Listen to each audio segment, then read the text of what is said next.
Associate Dean of Liberal Arts and Rappaport Centennial Professor of Sociology at the University of Texas at Austin.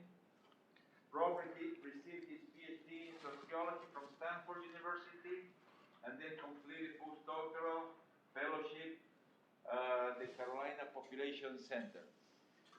His main research areas are human development, education, family, and health. I think it's fair to say that Rob is among the most important sociologists investigating the connection between early life course opportunities and a wide range of later life outcomes, including health, drug use, poverty, and social mobility.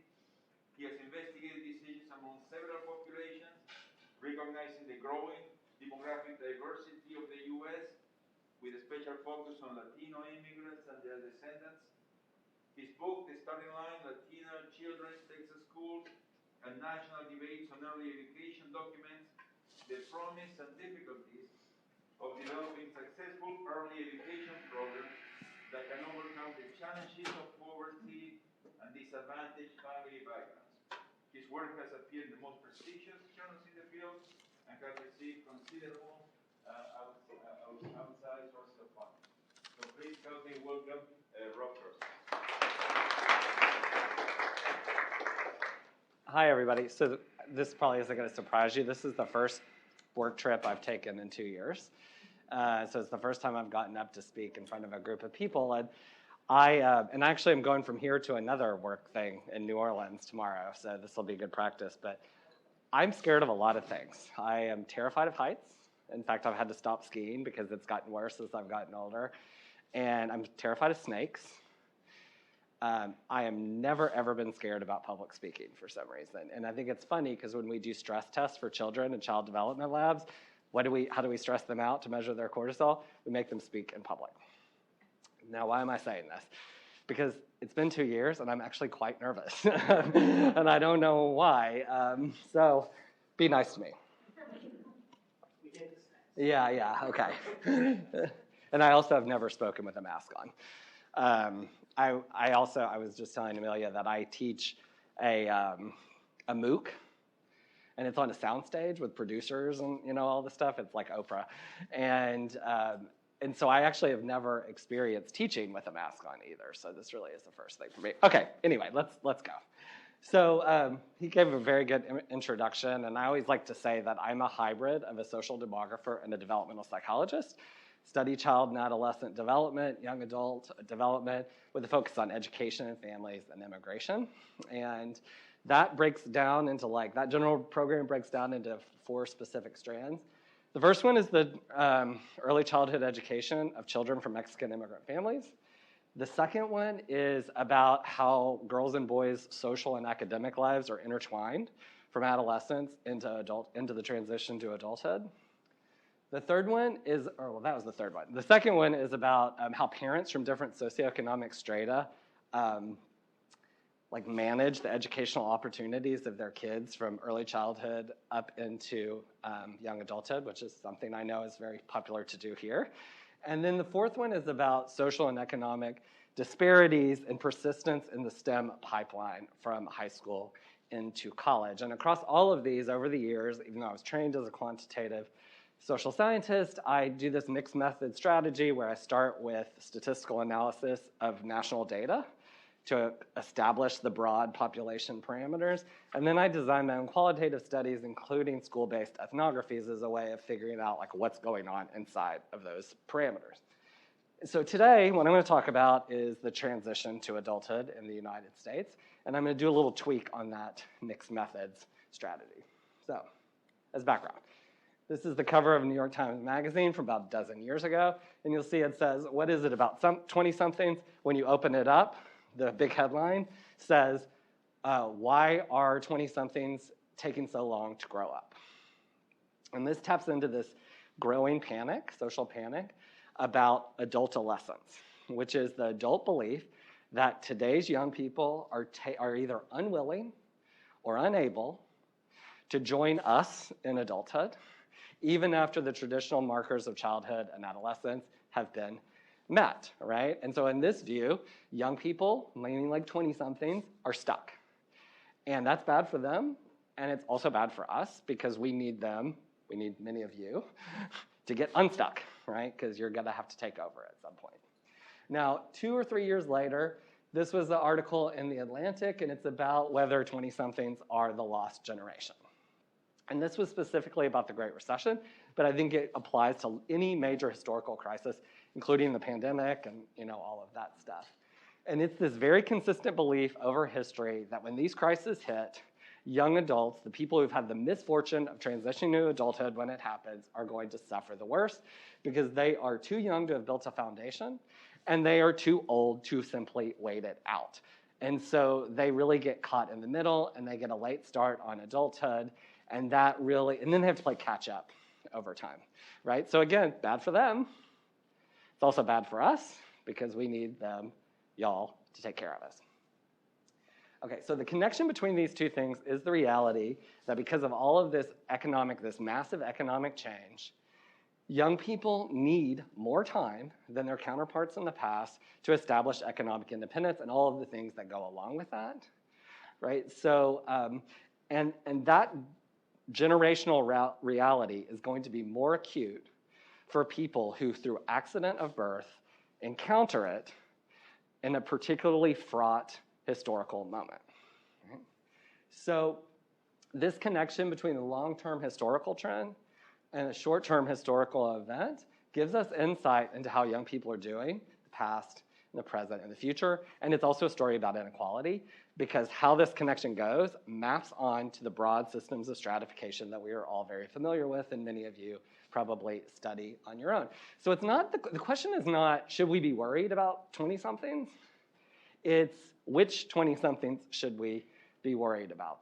That's what we need to think about. So this connection between the short term, the long term and the short term, and what I would call the stratified vulnerability within that connection, it's really been driving a lot of interdisciplinary research over the last 3 decades. And not just individual projects, but these like massive capacity building efforts. Now, the genesis of this was the MacArthur Network on the Transition to Adulthood, which our friend Frank, was one of the leaders on.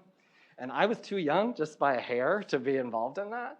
But I've managed to ingratiate myself in a lot of the progeny of that thing. So I helped to organize for the Society for Research on Child Development a special meeting, a big meeting on transitions from adolescence to adulthood. It was part of the National Academy's workshop, or what's it called, working group on young adult health. And then the European Research Council, we created this network to study the transition to adulthood, especially in the Great Recession, across different countries. And I learned a lot from doing a lot of these things, and I eventually did my own project from NSF that tried to answer the question whether the Great Recession was speeding up or slowing down socioeconomic attainment and family formation during the transition to adulthood. And my co-investigators on this project were Shannon Kavanaugh and Leticia Martoletto. And some of you might know Shannon Kavanaugh is my spouse, and Leticia Martoletto is my neighbor. I always say that's how we do it in the South. We keep it really close. So over time, something interesting happened, which I got into this because I was interested in the Great Recession. And then I became less interested in that, and I just became more interested in what's going on with the transition to adulthood and the arc of that transition and how it's changed over time. So I started with the short-term event, and then I got more interested in the long-term trend, which of course is relevant to future short-term events like the one that we're living through right now. So what we ended up doing is a new book that's coming out sometime this year, or maybe early 2023, called The Journey to Adulthood in Uncertain Times. And this is, Shannon Kavanaugh is my co-author on this. It's being published as part of the ASA Rose series by Russell Sage. And it's a very specific application of life course perspective called the Journey Perspective on the transition to adulthood, which attempts to ground it within past histories and how they're acted on by current circumstances. And it mixes prospective quantitative data from a national sample with retrospective qualitative data from an online sample. So I'll talk more about that in a little bit. Before I do that, I'm going to go back to the background a little bit, and these two things.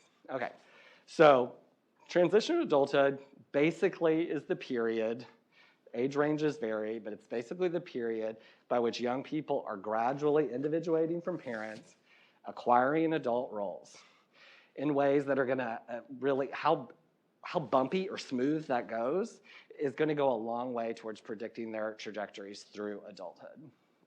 And for a variety of reasons, this has become much longer. This transition period has become much longer and more complex, so much so that many people argue that it's not so much a transitional period anymore. It's not a transition between two stages. It's becoming its own stage.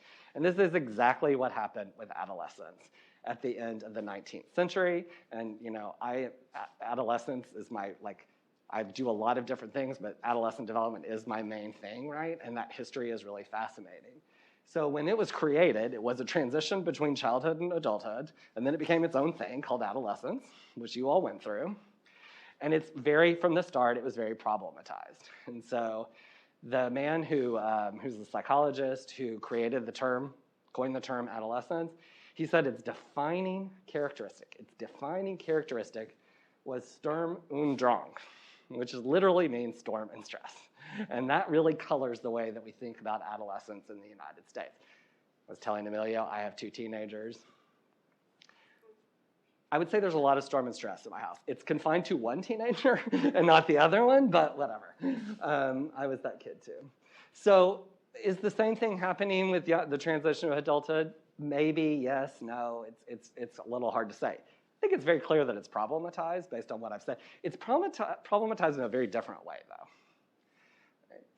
So how did this happen? Well, I'll give you the three most common explanations, though there's a lot more. The first one is, you know, the economic restructuring that's basically been going on since I've been born. I just turned 50, over the last 50 years. It's really transformed the labor market into this hourglass shape. That's what people always say.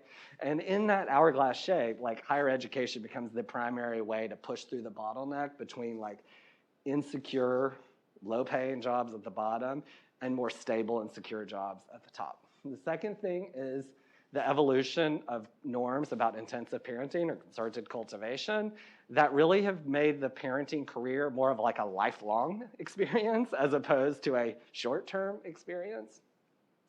And then, just changes or increases in what Americans collectively view as the right time to start a family. It's been slowly pushing back over time. And that is why polls or surveys that ask people, is someone in this age range, in the early 20s, are they an adult or not? The proportion of Americans who say yes have dropped 20 points in 20 years, which, as far as public polling goes, that's a pretty major change in the way people think of things. Now, there's a lot of people who say this is all positive. This is about, this new transitional period is about exploration and self-actualization, right? And this is typified in the field in developmental psychology called emerging adulthood, which is a term I usually do not use. And it's also in public, in the public media, there's a lot of attention to this. This is a column in the New York Times by David Brooks called the Odyssey Years. We've created this new period, and it's the Odyssey that kids get to go on. And isn't it awesome? I personally had a fantastic time during that period of my life and did go on an odyssey. And it's probably, if I explained to you my family background, you would probably understand why. Okay, so there's the other side, which is that this is more of a mixed bag. Some people get to go on an odyssey, like me, like some of you. Other people, it's really more about stagnation and foreclosed opportunities. And I think that this is best typified by Philadelphia's own developmental psychologist, Larry Steinberg, who's always, I adore him, he's always itching for a fight. And he read that Odyssey years essay and lost his shit, right? And so he wrote a letter and says, perhaps over time, the Odyssey stage will come to characterize the life course of the majority of young Americans, just as adolescence began as a middle-class institution and spread to less affluent groups. But it hasn't happened yet. Now, it's interesting that the developmental psychologists published this letter saying this, because this is an argument that sociologists typically make about the concept of emerging adulthood. And of all the public attention at this stage, there's a very clear narrative. And the one thing that gets lost, including when people disagree about it, is this inequality angle. It just doesn't show up very often. So we have to appreciate it when it does. Okay, the second thing, until the pandemic, no historical event of recent history really loomed as large as the Great Recession since 9/11. And it was a very big deal. It was officially dated in the late 2000s, but it had like a longer, what I would call longer tail of felt recession, because like even years later, people still thought we were in a recession or felt like they were in a recession. And it emerged from the collapse of the housing market, and then it just cascaded or like spread malignantly to all these other different societal problems like rising unemployment, public debt, like a crisis of confidence in public institutions. And in some ways, it affected everybody, right? Like, and you can see this in population level trends and, things like suicide, depression, domestic violence, child abuse, like all of those things, right? And that way, it was really like a period effect. But there was a very strong belief that it was also going to be cohort specific. And that was really based on this idea that happens a lot that, who is going to suffer the most? It would be young adults. And it's actually by a pretty wide margin. I mean, it's close to 50% of Americans picked young adults as the people that were going to suffer worse. And that wasn't, untethered from reality. Like the immediate statistics in the recession showed that they were hit harder. Like the unemployment rate that went up a lot more for people in their 20s than it did for anybody else.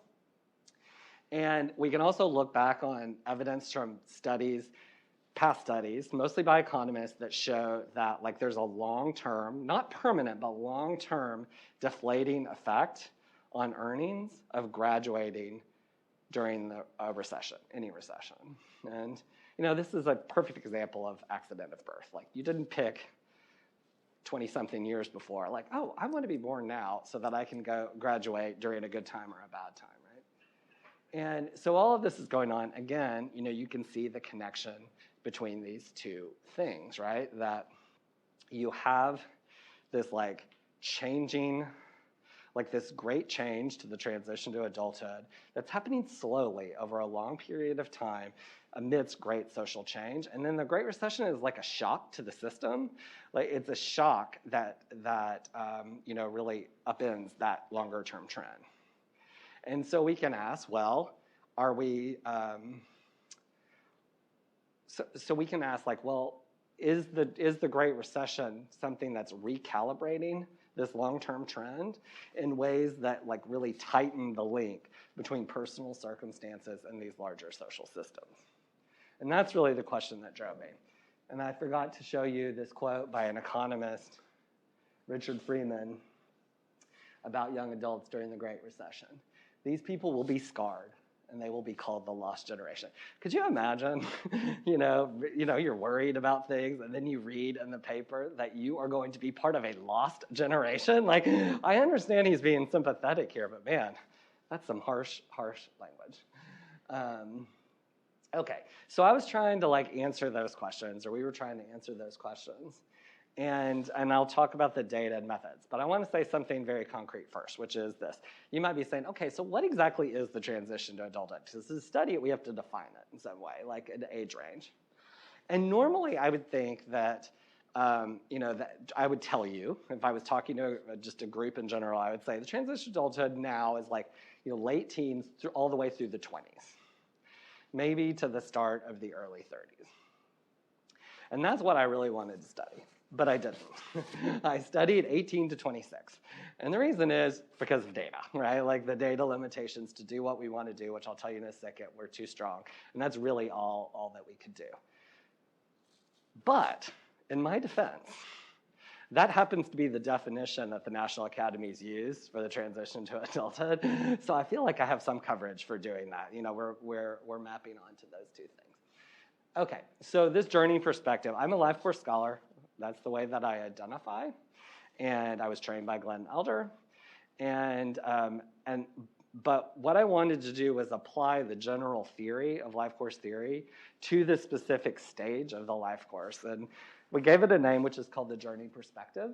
And it says that the transition to adulthood, to understand it, you need to understand that it's comprised of linked social pathways, social convoys, and developmental trajectories. So these are sequences of social roles. These are our networks of personal relations. And these are physical and psychological growth and maturation. Right? All those things are intertwined. It's situated within the interplay of lifelong family histories and current family circumstances of really prioritizing the family here. And it's structured by economic opportunities on the small scale and on the large scale. So this figure really shows you how we conceptualize specifically each part of that theory for this project or for this specific question. And then also what the policy angle is on all of them, like what the policy relevance is to these different pieces.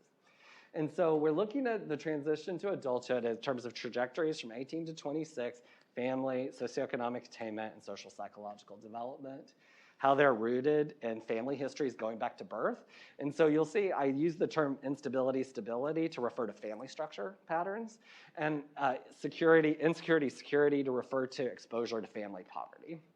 And then it's structured by economic opportunity in the community and writ large historically, and that is in terms of timing vis-a-vis the Great Recession.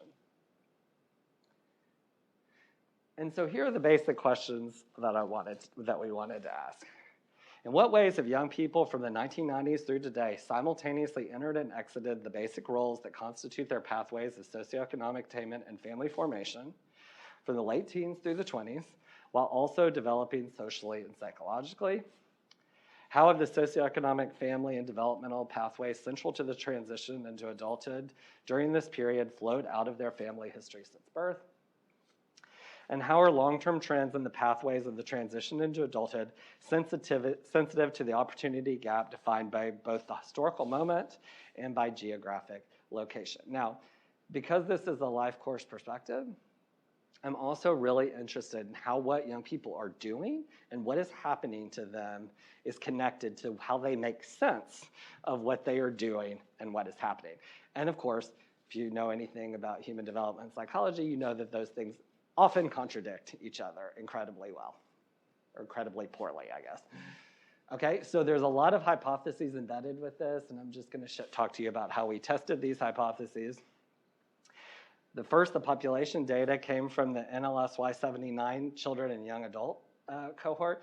And so these are the children of the original NLSY 79.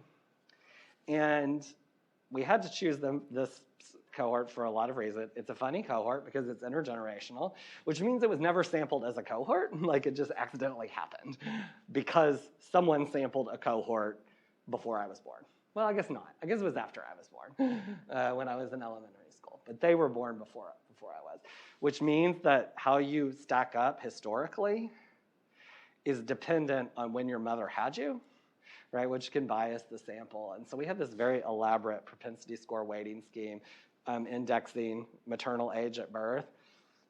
It turns out that it didn't do anything more than controlling for maternal age at birth. But you know, once we put all the work in, like we just kept at it, but it wasn't really all that necessary. It also means that this sample, like if you compare these kids born, you know, who transitioned to adulthood from the 90s through the mid-2010s, you compare them to other young people who did that, they're different because they had to be born to women born in the United States before, like in the early 60s. Before immigration reform really diversified the population. So we did all these sensitivity analyses where we're comparing where we can the NLSY 97 cohort to this cohort in terms of like timing of fertility and parenthood and work and all that stuff. And with a focus on how like especially the Latino population might have predicted that and immigration might have predicted that. And I can tell you about that later. The truth is everything we found like seemed to contradict each other. So it was really hard to really discern a real pattern from that. So to measure the transition pathways, we did multi-channel sequence analysis of socioeconomic attainment, which is work and education, and family formation, which is parenthood and partnership. And I'm sure many of you, or most of you, know what sequence analysis is, but just in a nutshell, it's like a longitudinal cluster analysis where you're trying to discern how statuses, like categorical variables, how they're hanging together over time to like create a trajectory of roles. And then we did growth curve analysis of alcohol use and depressive symptoms, which is, it's like a variant on that, but it's basically trying to say, okay, what is the underlying structure that is leading to different time-specific indicators in a way that presents a trajectory over time, right? So the important point is we were studying trajectories through two different methods in two different ways. And we're measuring these based on counts of family structure and exposure to family poverty back from birth through adolescence. And then measures of zip code level unemployment and volatility up through adolescence and then the transition to adulthood. And then timing of the transition to adulthood vis-a-vis the Great Recession.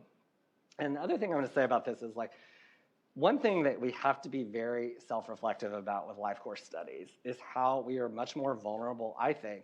The only other thing I would think would be school research, like school effects research. It's very vulnerable to endogeneity problems, right?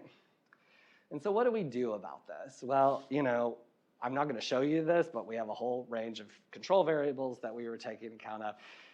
And then I also used as a filtering system this thing called the impact threshold for confounding variables. It's ITCV. And basically what it's doing is a post hoc robustness test that says how much, okay, I don't know what the confound is, but how much would some unobserved confound have to matter for it to make these findings go away? And then use that as a benchmark so that I'm only going to show you the results that pass what I would call a minimum level of causal inference for that. Okay, for the qualitative data, we sampled over 200 people who had gone through completely 18 to 26, that age period, after 1994. And this is not representative of anything, but it is a pretty diverse sample because that's how we sampled it for that purpose. And so what we did is we had an initial sample that was like demographic characteristics and things like that, and then we used that to pick people for the later thing where we actually asked them the questions. And we asked them questions about the transition to adulthood, like what their experiences were, regardless of when they went through it. And then we also asked them questions about the Great Recession and how it affected them, regardless of how old they were when that happened. So, you know, we said, people think that they're affected by this. How do you think that it caused changes in people's lives? If you don't think they were affected, tell us why not. Some economists and politicians claim their teens would be a lost generation, right? Like, do you agree with that or not? And tell us what you think. And we analyzed these data in what I would think is a very conventional grounded theory approach using in vivo. So you might remember that we were going to talk about, like, the focus of this was on socioeconomic attainment, family formation, social psychological development, and then also how all those things go together. I'm just going to talk about socioeconomic attainment today because that's really all I could do, and then I'll give you a highlight of all of the other things. Okay, so socioeconomic attainment. I'm actually much less interested in this than I am in family formation, but here we go.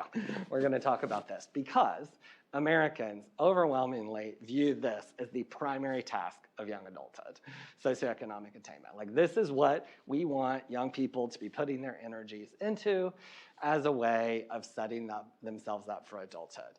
And that transition, that part of the transition, is very consequential. You know, it's typified by the rising returns to higher education. It is very precarious. You know, you often hear the word churning or volatility describing this period of the life course in terms of work and school. And it's also very unequal in that it is powerfully, powerfully predicted, maybe by more than anything, by who your parents were, right? You know, we've known this as sociologists for a very long time. Okay, so the other thing about the socioeconomic attainment is that Americans have a very simplified view that's steeped in the past of how it goes as this very discrete two-part transition. You complete school, and you move into the labor force, right? Like that's what we do. And so, it's ignoring all the intertwining that's going on between these things over time. So we found 5 sequences. The most common sequences of socioeconomic attainment across this age period, across this time. And they were really bifurcated into 2 groups. There were 3 that were really defined by lower education. And there were 2 that were really defined by higher education. And it's really hard to display sequences and give you any idea. The figures, I can never read them. So if you ask me about these figures, I can't tell you about them. Like my grad students, I'll have to explain it to you. Okay, so what I do instead is I try and draw out the averages or representative cases. So for this, lower education and more unstable employment, which is the mode, it's a white woman from an unstable family who graduated at 18 from high school, spent 2 years of part-time work, went back into college briefly during the Great Recession, but then left, and then went between full-time and part-time work and unemployment from that point on. Lower education and more stable employment is a Latino man from a stable home who finished high school, worked steadily through the 20s, and all of this started before the Great Recession. And then lower education and more unemployment, it was a black man from a poor family. Our European counterparts would call this NEET, which is not in employment, education, and training. And then the Great Recession hit them like right in the middle of this period. And so these things really illustrate 2 important points.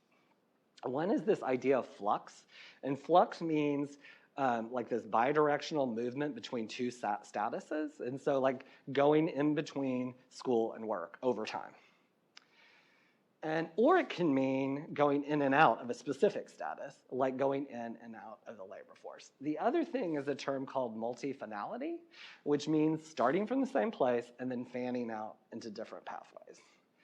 And so all of these people, all these groups, they really finished high school around the same time in their lives, but then they went in different directions from that point on. So this is where men are congregated, and this area, and this is where people, or young people of color, congregate.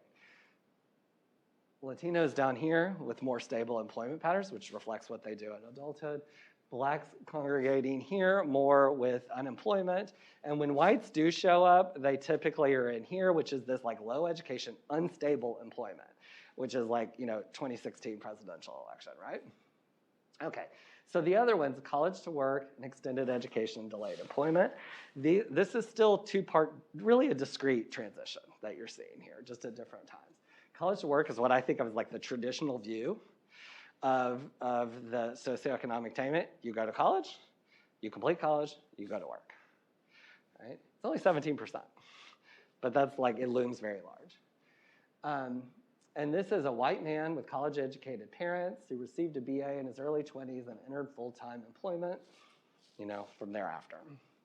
And then extended education, delayed employment, which is where I think a lot of you all are falling, right? And this is just moving back that transition point. You're staying in school longer, almost always to pursue an advanced degree. And that's a white woman, because we know who's going to graduate school and such in the United States, with college-educated parents, received a BA during the Great Recession and entered graduate school, and then eventually is kind of trickling into the labor force by the end of this period. Now, this also, this illustrates something called equifinality, which is the opposite of multifinality, which is you start in different places, but you converge on a similar point. So when you compare this group to the low education and stable employment group from the other one, like they're coming into the labor force in different ways, but they have fairly similar, if you're just looking at the employment stats, they have very similar trajectories after that point, of course in different sectors of the labor force. And this is where white people are congregated, this is where women are congregated, and this is where overwhelmingly more than anything else, people whose parents went to college are congregated all right here. So what's getting you into these different sequences? And this is a recurring theme. The family histories predict these sequences better than anything else, right? And they do so in different ways.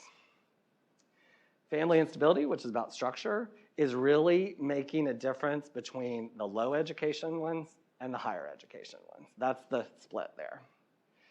Family poverty, the history of family poverty, is really differentiating unstable employment from stable employment, right? So what's happening is that the low education and stable employment is like shifting from being grouped with the low education to being grouped with the higher education when you look at it this way.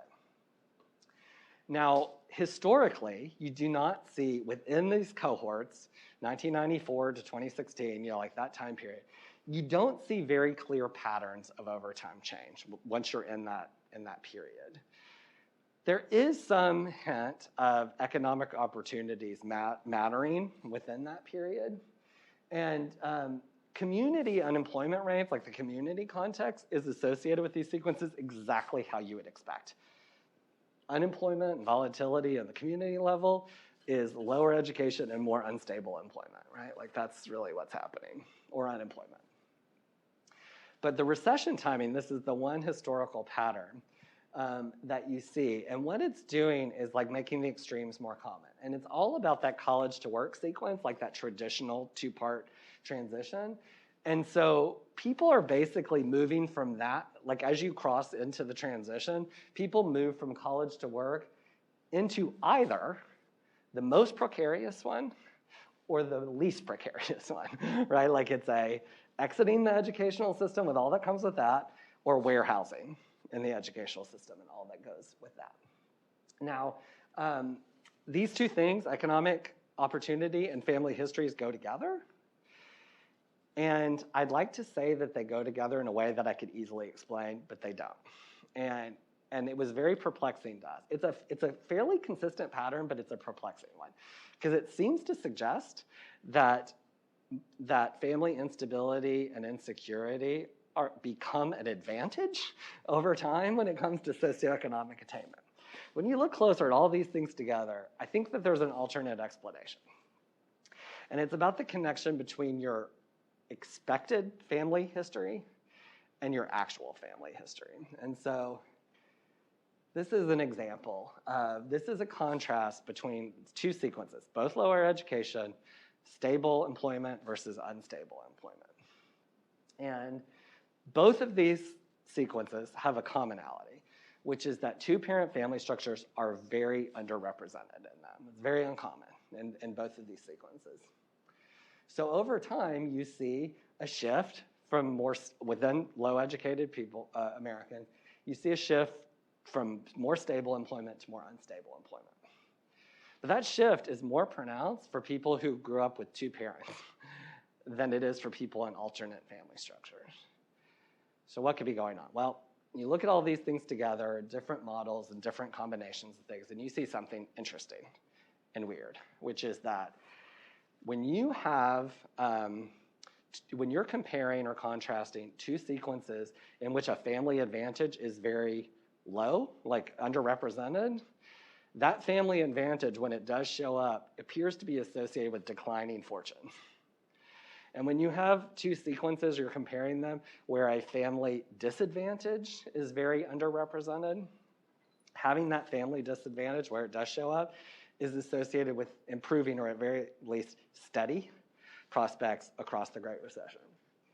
Which seems to suggest to me that there's a moderating role of how selective the sequence is in terms of family structure. And so maybe another way of saying that is like, what matters is like the difference between your family history and your and the norm for family history among people following the same path.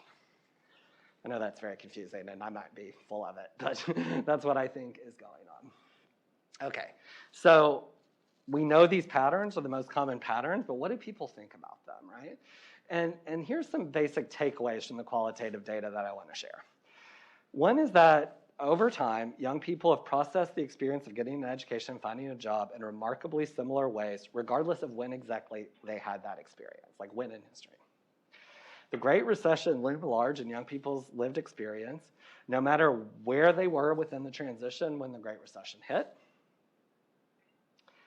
Even if the felt impact of the Great Recession on this transition to adulthood seems similar across different age groups or cohorts, It manifested itself in slightly different ways, depending on how old or young people were when it hit. And basically, I think that what we can learn from this really speaks to where we are right now with young adults in the pandemic that I can talk about more. Okay, so if you look at people who were teenagers or very early, like 18 to 20, when the Great Recession hit, they really experienced this in terms of their foundational educational careers, meaning whether they were starting or just getting a go on higher education. So some of them forewent higher education. Some of them were in higher education but had to exit immediately. So someone said, I always wanted to go to school. That was the path I wanted to take, but I ended up following my dad. Another one said, tons of people lost their jobs with degrees, and then swarms of graduates flood the job market at once. One feels so insignificant. I became so focused on just finding work and surviving, I lost sight of college. Some people delayed completion of higher education. They stuck. So there was a woman who said, she had this plan, and she thought it was a really good one. She was going to go to community college, finish that, transfer to four-year college, and then go from there. And she did eventually do that. But it took her a lot longer to do that so it wasn't, the Great Recession wasn't truncating her educational attainment, but it was prolonging it in a way that she hadn't planned. And then other people altered their path through higher education, either by going to a different school than they had planned or studying something different than they had planned during the time.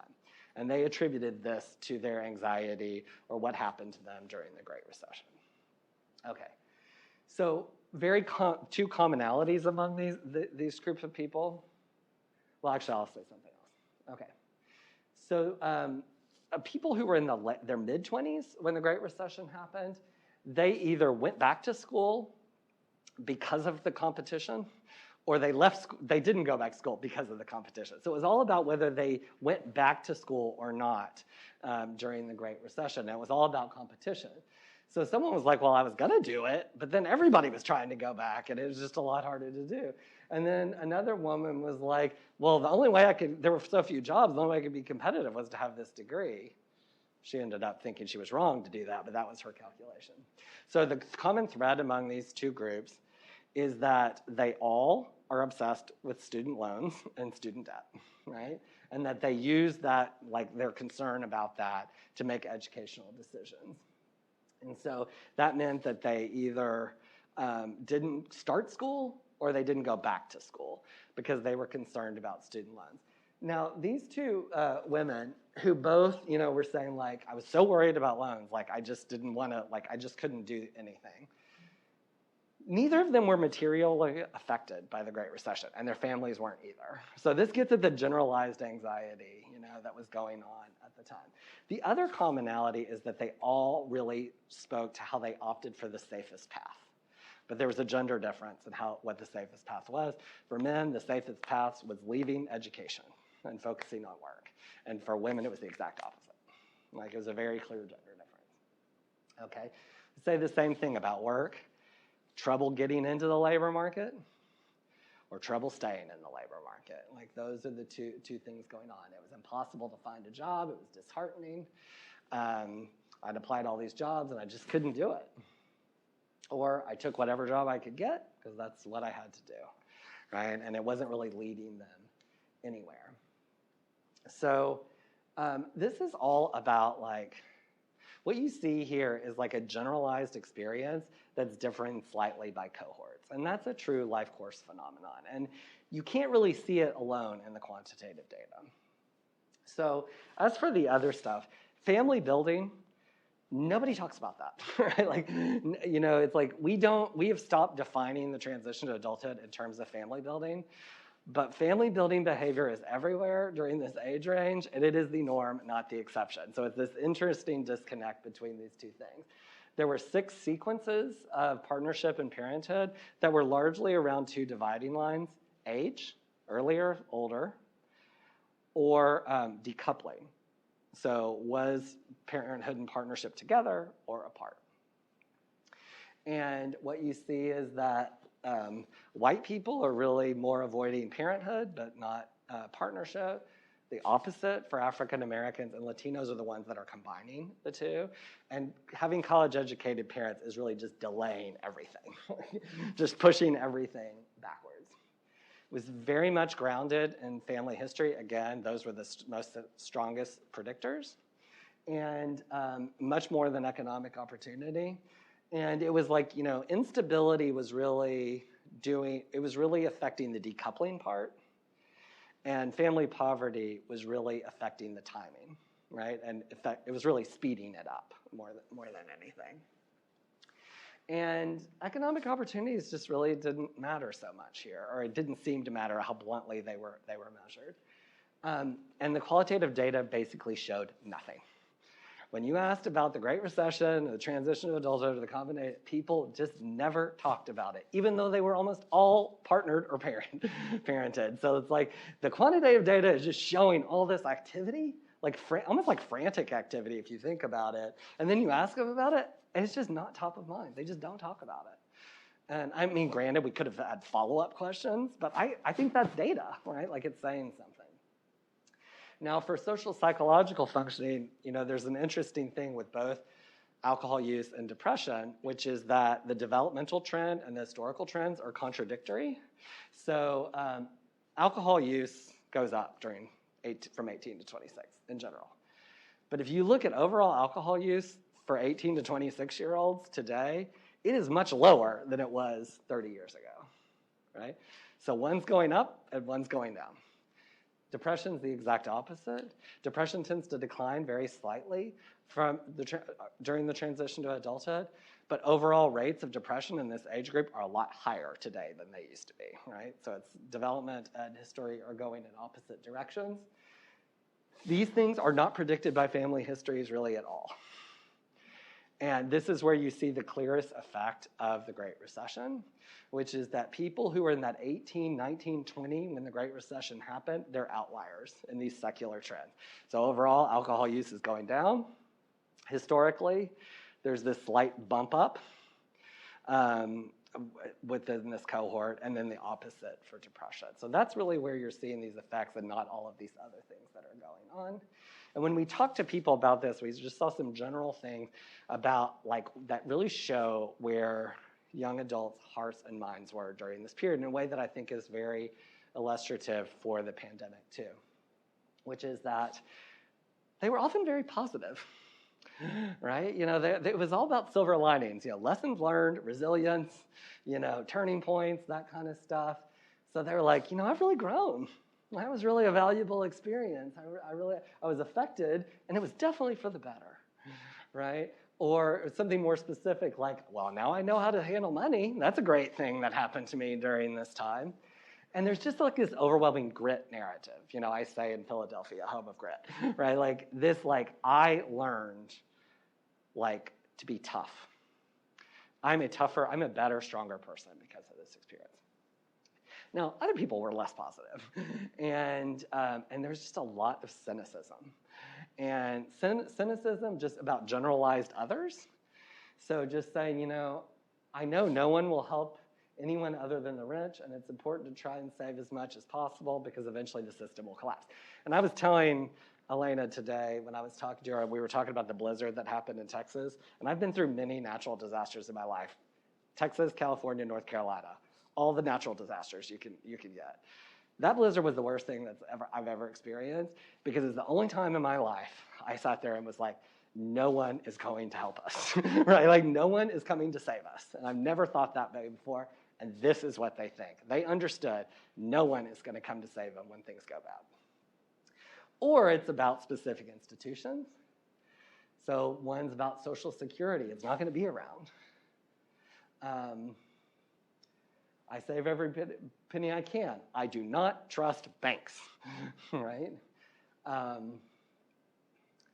Nothing is certain, and you can't rely on your employers to take care of you. We're the greatest country in the world, and it's just completely corrupt, and no one is going to help you. This is really sad, and it's probably really true, and it's really sad, and I think that this is the lingering effect, and this is what I'm afraid when we do these studies about the pandemic 10 years from now, this is what we're going to see, I think, and that's the greatest through line. So I've thrown a lot at you, and you might wonder if I could just thread any through line through this, and I'm going to try. And I'm going to say, well, one thing I learned is that what seems to matter when we're talking about the transition to adulthood is, yes, it looks different today than it did in the distant past, like before I went through young adulthood, you know. But within these more modern cohorts, it's not really differing that much over time. We're just not seeing that. So like the comparison you want to make is like now to like, I want to say me, but I might have gotten caught up in that. I think I overlap a little bit in this. But like maybe the people, like my oldest brother, right? Like that and before. But not so much like my kids versus their cousins who are 7 or 8 years older than them. It's the variability that's interesting is not predicting statuses. It's predicting the paths to the statuses. That's where you see all the interesting stuff. The Great Recession maybe didn't have as big of an impact as we think it does, but that doesn't mean we don't think that it has it. You know, like it still looms very large, and I know that the pandemic is going to be the same way. Once those long-term effects start fading out, people are still going to remember it, right? And that really means something. And then the last thing I want to say is, like, I think we're being too hard on young adults. I'm always very sympathetic to adolescents. That's a big part of the research that I do. Even though, on any individual basis, I rarely like an adolescent that I encounter, including my own 2 children, who are terrible. And, you know, but just as a concept and like as a group, I have a lot of sympathy. And I feel the same way about young adults, which is that, yes, they're taking longer. Yes, it's more individualized and complex. But that's because they're navigating the world that we built for them. Right? And, you know, we focus a lot on things like, well, they're taking longer to acquire these adult roles. Well, sometimes that delay is the smart thing to do. And I think that a lot of the ups and downs and the worrying things we see are a function of them playing the game by our rules, even though the game has changed. So that's a way of saying, like, I think we can't let up on them because, like, I think that they need, you know, more support and more push. But I think we could do that in a way that is less problematizing, you know, and more cognizant of our own role in what's happened. And with that very promising line, I'll say the end. Thank you, Rob. Now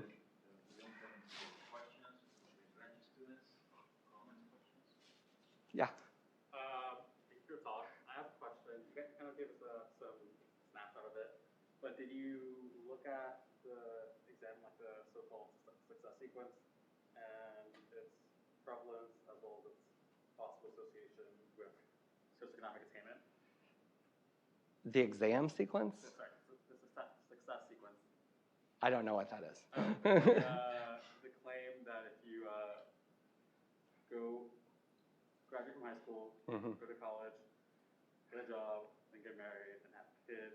Oh, yes, yeah. If you do that order, then yeah. No, I did not, because these were the outcomes. You know, like this is what we were trying to predict going into as opposed to moving forward. I will say that does color the way that I look at things. You know, I try to avoid using the term order and disorder because one, you know, it's very pejorative and value laden.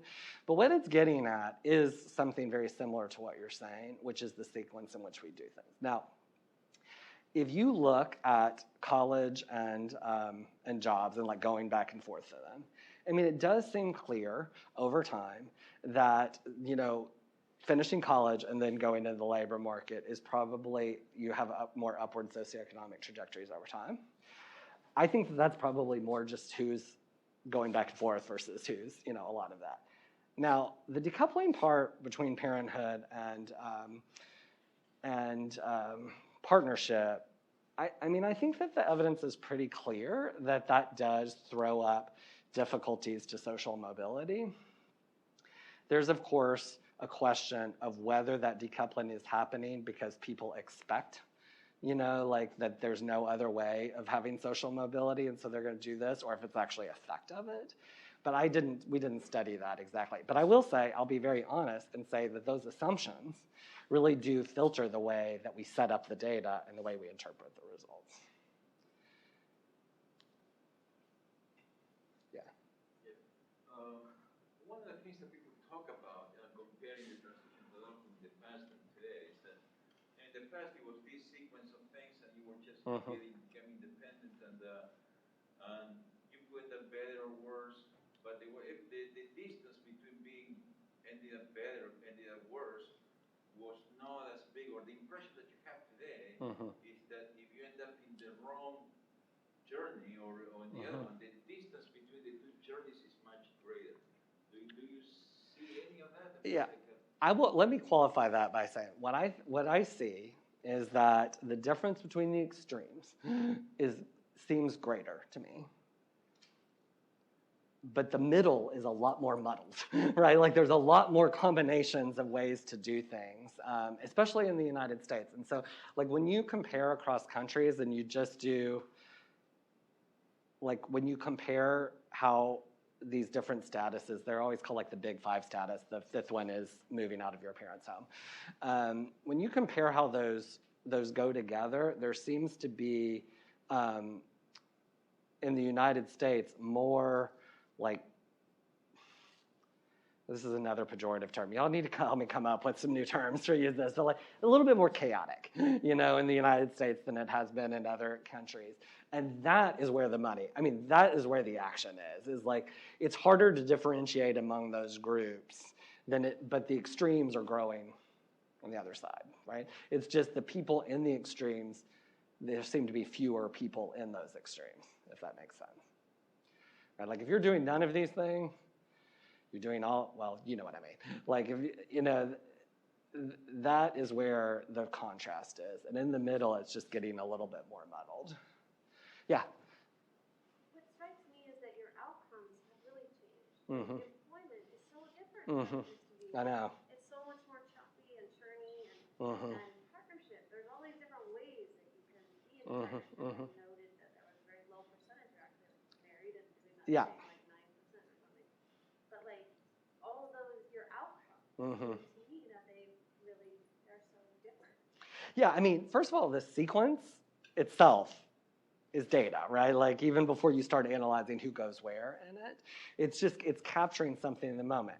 Between the mid 90s and the mid 2000s, the proportion of people across those different things hasn't really changed that much dramatically.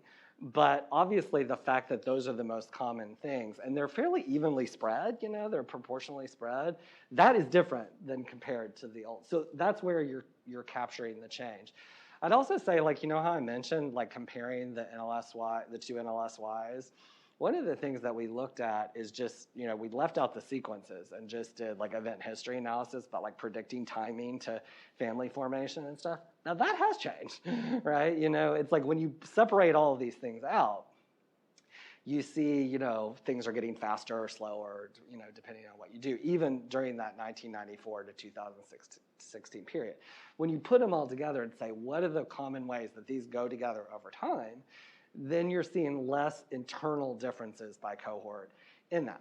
But remember, we're only talking about 18 to 26. Now, when you do the same thing, family formation, with the original NLSY women, I mean, of course, they're a different generation. And you go all the way to, the 40s and 50s with that. That is where you see a lot of really interesting things going on, because you're picking up, like if we're moving family formation, it's slowing down, and the completion of socioeconomic attainment is also slowing down. 18 to 26, it might just be that we would need to expand that time horizon or that age range a little bit to capture what you're talking about. But I think if you told like someone like my parents that like, people today were, not that different from people, 10 years ago, they would not believe that. And I think there's many data you could pull from to make that case. It's just, I didn't really see it here and doing it the way that I did it. Okay, so we're out of time. Thank you, Rob, for